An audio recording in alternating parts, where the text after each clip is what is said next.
அன்பானவர்களே வணக்கம். இன்னைக்கு நாங்க உங்க கூட ஷேர் பண்ற படம் 2014 ஹான்ஸ் பீட்டர் ஹோலண்ட் இயக்கத்துல வந்த in order of disappearance. Welcome to movie mates. Citizen of the year award வாங்குற நில்ஸ் டிக்மேன் ஒரு ஸ்னோப்ளோ டிரைவர். அவர் தன்னோட வேலையை ரொம்ப சரியா செஞ்சுட்டு இருக்காரு. குடும்பத்தோட அமைதியா நார்மலா வாழ்ந்துட்டு இருக்காரு. இவரோட பையன் இங்வர் ஏர்போர்ட்ல வேலை செஞ்சுட்டு இருக்கான். ஒரு பேக்கை தேடி வர 2 பேர் இங்வரை துப்பாக்கி முனையில மிரட்டி கடத்திட்டு போறாங்க. அவனை கடத்திட்டு போற காருக்குள்ள இவனோட ஃப்ரெண்ட் ஃபின்னையும் அவங்க ஏற்கனவே அடிச்சு டார்ச்சர் பண்ணிருக்காங்க. காருக்குள்ள அவங்க இங்வரையும் ஃபின்னையும் கொல்ல ட்ரை பண்ணும்போது ஃபின் அதுல இருந்து குதிச்சு எஸ்கேப் ஆயிடுறான். இங்வருக்கு ஹெவியான போதை ஊசியை போட்டு விடுறானுங்க. ட்ரக் ஓவர் டோசேஜ்னால இங்வர் செத்து போயிடுறான். இங்வரோட பணத்தை பெஞ்சில் போட்டுட்டு இவனுக்கு கிளம்பி போயிடுறானுங்க. ட்ரக் ஓவர் டோசேஜ்னால தான் இங்வர் இறந்துட்டான்னு சொல்றத நீல்ஸ்னால ஏத்துக்க முடியல. தன்னோட பையனுக்கு அந்த மாதிரி பழக்கம் இல்லைன்னு சொல்றவருக்கு எல்லா அம்மா அப்பாவும் இப்படித்தான் சொல்றாங்க தங்க குழந்தைகளை பத்தின்னு போலீஸ் சமாதானப்படுத்துறாங்க. ஆனாலும் நீல்ஸ் சமாதானமாகாம போலீஸ் இதை விசாரிக்கணுங்கும் போது இது ட்ரக் யூசேஜ்னால நடந்த சாவுதான்னு போலீஸ் அந்த கேஸையே க்ளோஸ் பண்றாங்க. இவங்க ஒய்ஃப் கிட்டையும் பையனை பத்தி இவரு நல்லதா சொல்லும் போது பையனை பத்தி எதுவுமே தெரியாம நீ வாழ்ந்திருக்க, அவனை நீ ஃபாலோ பண்ணலன்னு அவங்க ஒய்ஃப் இவர் மேல கோவிச்சுக்கிறாங்க. பையனோட சாவுக்கு அப்புறம் நீல்ஸ்க்கும் அவங்க ஒய்ஃப்க்கும் டிஸ்டன்ஸ் ஜாஸ்தி ஆகுது. அந்த அம்மா இவர் கூட பேசுறதையே அவாய்ட் பண்றாங்க. ரொம்பவும் வெக்ஸான நீல்ஸ் தற்கொலை பண்ணிக்க முயற்சி பண்ணும்போது அங்க வர்றான் இங்வரோட ஃப்ரெண்ட் ஃபின். அவன் சின்ன லெவல்ல போதை பொருளை வித்துட்டு இருக்க வியாபாரி. தனக்கு வந்து பெரிய கன்சைன்மெண்ட்டை திருடி பொழைச்சிக்கலாங்கிறதுக்காக ஒரு பேக்கை திருடினவன் அதை இங்வருக்கு கொடுத்துருக்கான். அதுக்குள்ள என்ன இருக்குன்னே தெரியாத இங்வர் ஃப்ரெண்டுக்கு ஹெல்ப் பண்றதுக்காக மட்டும்தான் அந்த பேக்கை வாங்கி மறைச்சு வச்சான். அந்த பேக்குக்கு சொந்தமானவங்க தான் இங்வரை கொண்டாங்கன்னு ஃபின் மூலமா தெரிஞ்சுக்கிறாரு. இவரு ஃபின்னுக்கு மேல இருக்கவன் பேரு ஏப்ப தெரிஞ்சுக்கிறாரு.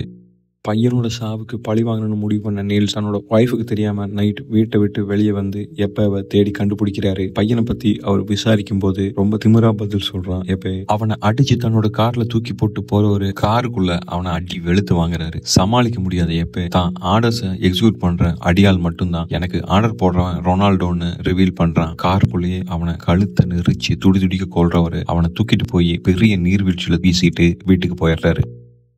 போதைப்பொருள் கும்பலோட தலைமை ஓலே பணக்காரத்தையும் ஒரு அகங்காரமும் நிறைஞ்சவன். தான் செய்யற காரியத்தினால என்னெல்லாம் பிரச்சனை வருங்கிறத பத்தி எந்த முன்யோசனையுமே இல்லாத முரட்டுத்தனமான முட்டாள். நார்வேக்காரங்களை தோத்து மத்த எல்லாருமே அறிவில்லாத முட்டாள்தனமான ஒழுங்கீனமானவங்கன்னு நினைக்கக்கூடிய ஒரு ரைட் விங்கர். அவனோட அடியாட்கள் எல்லாருமே அவனை மாதிரி யோசிக்கிறவங்க தான். ஓலேவும் அவனோட ஒய்ஃபும் பிரிஞ்சுதான் வாழ்றாங்க. அவங்க பையனை ஆளுக்கு ஒரு வாரம் பாத்துக்கணுங்கிறதான் கோர்ட்டோட ஆர்டர். இந்த வாரம் இவனோட டேர்ம். இந்த வாரம் தான் கொடுக்குற பையனை ஸ்கூலுக்கு கூப்பிட்டு போகும்போதுதான் எப்ப காணாம போயிட்டாங்கிற நியூஸ அவனோட அடியாட்கள் அவனுக்கு சொல்றாங்க.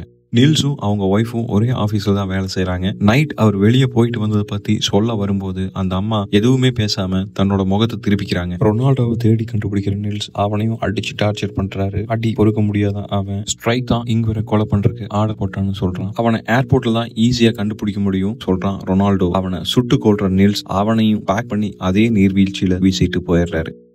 தன்னோட ஸ்னோப்ளோ வண்டியில ஏர்போர்ட்ல இருந்து வெளியே வந்த ஸ்ட்ரைக்கை ரோட்வேஸ்ல ஃபாலோ பண்றாரு நீல்ஸ். வேற ஒரு ரூட் எடுத்து அவனுக்கு ஆப்போசிட்ல வர்றவரு உன் வண்டியை நீ ரிவர்ஸ் எடுத்தா தான் கொஞ்சம் ஈஸியா இருக்கும்னு அவங்களோட பேச்சு கொடுத்தவரு அவனை அடிச்சு வெளியே தூக்கி போடுறாரு. இங்வரை பத்தி அவர் விசாரிக்கும் போதே அவரோட நோக்கம் என்னன்னு புரிஞ்சுக்கிறான் ஸ்ட்ரைக். இந்த நெட்வொர்க்கை உன்னால ஒண்ணுமே பண்ண முடியாது, இது ரொம்ப பெருசு, நீ வயசான ஆளு, ஓஞ்சு போயிட்ட பெருசுன்னு பேசும்போது அதை அக்செப்ட் பண்ற நீல்ஸ் அவனை சுட்டு கொண்டுட்டு அவன் கொண்டு வந்த 15 கிலோ போதை பொருளையும் அழிச்சு ஒழிக்கிறாரு.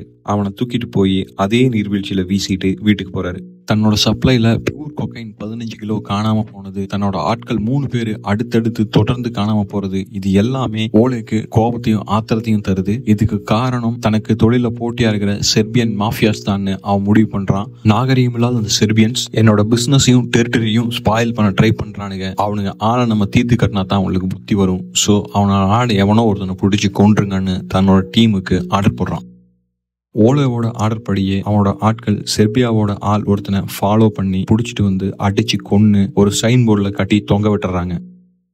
தான் பையனை கொண்டவங்கள முழுசா பழி வாங்க முடியாத நீல்ஸ் டிக்மேன் அதுக்காக தன்னோட அண்ணன் எகில் டிக்மேன் கிட்ட உதவிக்காக போறாரு. அவங்க அண்ணன் ஓலேவோட அப்பா கிட்ட அவர் ஒரு அடியாளா இருந்தவர், பல கிரிமினல் வேலைகளை செஞ்சவர். இப்போ அது எல்லாத்தையும் விட்டுட்டு தான் ஒய்ஃபோட அமைதியா வாழ்ந்துட்டு இருக்காரு. தான் பையன் கொலை செய்யப்பட்டதையும் பழி வாங்குறதுக்காக தான் 3 பேரை கொன்னதையும் நீல்ஸ் தன்னோட அண்ணன் கிட்ட சொல்றாரு. இது எல்லாம் கேட்கிற எகில் ஓலேவை நீ நெருங்கவே முடியாது, தனியாளா நீ அவங்கள ஒண்ணுமே பண்ண முடியாது, அவனை கொல்றதுக்கு நீ ஒரு ஹிட்மேனை ஹையர் பண்ணிக்கோன்னு சொல்றவரு. சைனா மேன் நிக்னேம் பக்கம் இருக்கிற ஹிட்மேனோட டீட்டெயிலை கொடுத்து அவனை கான்டாக்ட் பண்ண சொல்றாரு. தான் அண்ணன் சொன்ன மாதிரியே சைனா மேனை மீட் பண்றாரு நில்ஸ். அவனுக்கு ஓலேவை கொலை பண்றதுக்கான அசைன்மெண்ட்டையும் பணம் 90,000 முழுசா கொடுக்குறாரு. இவர்கிட்ட பணத்தை வாங்கின சைனா மேன் ஓலேவ் ஹிட்மேன் ஒருத்தன் உன்னை கொல்றதுக்காக எனக்கு பணம் கொடுத்திருக்காங்கிற விஷயத்த முழுசா சொல்லிடுறான். சைனா மேன் மூலமா விஷயத்தை கண்டுபிடிச்ச ஓலே தான் அப்பா கிட்ட வேலை செஞ்ச டிக்மேனை பத்தி அவனுக்கு தெரியுது. சோ நீல்ஸோட அண்ணன் ஈகிள் டிக்மேனை அவன் விசாரிச்சு அவரை கொல்றான்.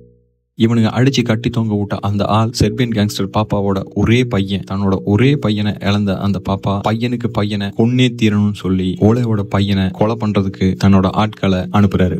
அதனால தான் அண்ணனும் இறந்ததை பத்தி கவலைப்படுற நீல்ஸ் ஓலேக்கு சரியான பதிலடி அவன் பையனை தூக்குறதான்னு முடிவு பண்ணி அவனோட பையனை ஃபாலோ பண்ண ஆரம்பிக்கிறார். அந்த பையனை செர்பியன் மாஃபியாஸ் கொன்னாங்களா இல்ல நீல்ஸ் பிடிச்சி கொன்னாரா, ஓலேவை இவங்க பழி வாங்கினாங்களா அப்படிங்கறதான் மிச்ச கதை. படம் காமா ஃபாஸ்டா போயிட்டே இருக்கும். தரமான படம். உங்களுக்கு வாய்ப்பும் நேர்மும் இருந்தால் படத்தை பாருங்கள். நன்றி.